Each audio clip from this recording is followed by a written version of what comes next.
નમસ્તે મિત્રો, તમે કોઈને કંઈક ત્યારે જ આપી શકો છો જ્યારે તે તમારી પાસે હોય. એક શહેરમાં એક યુવતી રહેતી હતી. તેની ઉંમર અંદાજે 28 વર્ષની હતી. તેની પાસે રહેવા સારું ઘર, ભણતરમાં પોસ્ટ ગ્રેજ્યુએટની ડિગ્રી અને એક આઈટી કંપનીમાં ખૂબ સારા પગારની નોકરી પણ હતી. એક રીતે જોઈએ તો તે ખૂબ સુખી હતી, પણ અંદરથી તે ખૂબ થાકી ગયેલી હતી. જાણે કોઈ મોટો દુઃખનો પહાડ તેની પર ના તૂટી પડ્યો હોય. પણ આ થાક એવો નહોતો કે થોડો આરામ અને ઊંઘથી ભાગી જાય. આ થાક કદાચ એના લીધે હતો કે તે જીવનમાં બધું સમેટવાની કોશિશ કરતી હતી, પણ બધું વિખરાઈ રહ્યું ના હોય. એક દિવસ તે એક મોટિવેશનલ સ્પીકરને મળી, જે બાજુના એક નાના ગામમાં રહેતા હતા, પણ પોતાની વિદ્વતા માટે એ ખૂબ જાણીતા હતા. તેમની પાસે જઈને એ યુવતીએ કહ્યું કે મારી પાસે ડિગ્રી, નોકરી અને રહેવા સારું ઘર છે. મેં જે ઈચ્છ્યું તે બધું મેળવ્યું છે, છતાં અંદરથી આવો ખાલીપો કેમ મને લાગે છે? મોટિવેશનલ સ્પીકરે એને સીધો જવાબ ના આપતા પોતાનો એક ઝોલો લીધો અને પેલી યુવતીને પોતાની સાથે ગામના એક નાના બગીચામાં લઈ ગયા, જ્યાં એક નાનો હજ હતો જે પાણીથી ભરેલો હતો, પણ પાણી થોડું નીચું હતું. ત્યાં પહોંચી મોટિવેશનલ સ્પીકરે ઝોલામાંથી ગ્લાસનું એક નાનું બાઉલ કાઢ્યું અને તે યુવતીને આપી કહ્યું કે આમાં પાણી ભરે. યુવતી થોડા આશ્ચર્ય સાથે હજ પાસે ગઈ અને નીચી નમીને આસાનીથી થોડું બાઉલમાં પાણી તો ભરી લાવી. હવે સ્પીકરે તેને એક બીજો બાઉલ આપી કહ્યું કે હવે આમાં તારા બાઉલમાંથી પાણી રેડી દે. થોડી આનાકાની સાથે યુવતી બોલી, પણ મારી પાસે એક જ બાઉલ હવે પાણી છે. સ્પીકર બોલ્યા, હા સાચી વાત છે, પણ તારા આ બાઉલમાંથી તો તું પાણી આમાં ભરી જ શકે છે ને. યુવતીએ પેલા સ્પીકરના કહેવા પ્રમાણે પેલા બાઉલમાં પાણી ભર્યું. હવે બે બાઉલ અડધા પાણીથી ભરેલા.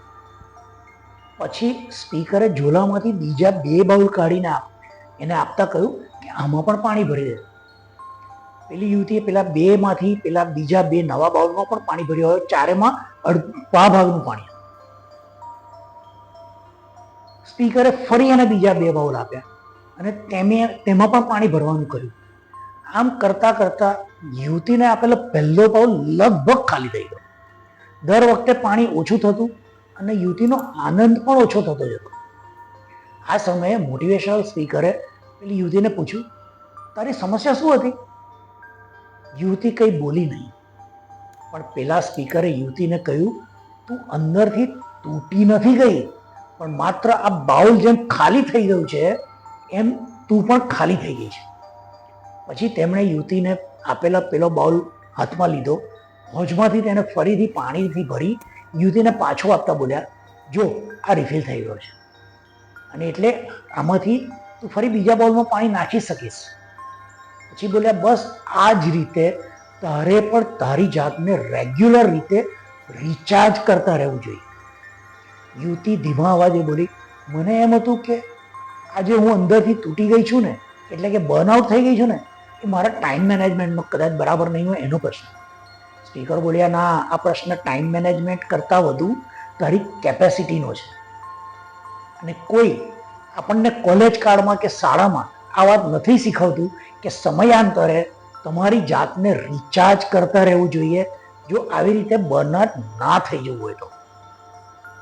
બીજે દિવસે સ્પીકર જ્યારે સવારે પેલા બગીચામાં મોર્નિંગ વોક માટે આવ્યા, તો તેમણે જોયું પેલી યુવતી પેલા હોજ પાસે બાકડા પર બેઠી હતી, પણ એની આજુબાજુમાં તેનો ફોન, પુસ્તક કે લેપટોપ કે કશું જ નહોતું.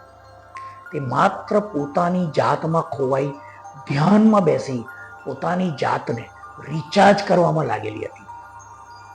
મિત્રો, આ વાર્તામાંથી આપણે પણ એટલું સમજીએ કે જેમ કારમાં ફ્યુઅલ ભરાવતા રહેવું પડે અને મોબાઈલની બેટરી રિચાર્જ કરતા રહેવું પડે, તેમ અન્યને સહાય કરતા એ યાદ રાખવું કે આપણે આપણી જાતને પણ રિફિલ કરવી પડે, નહીં તો પેલી યુવતીની જેમ અંદરથી કદાચ તૂટી જઈએ.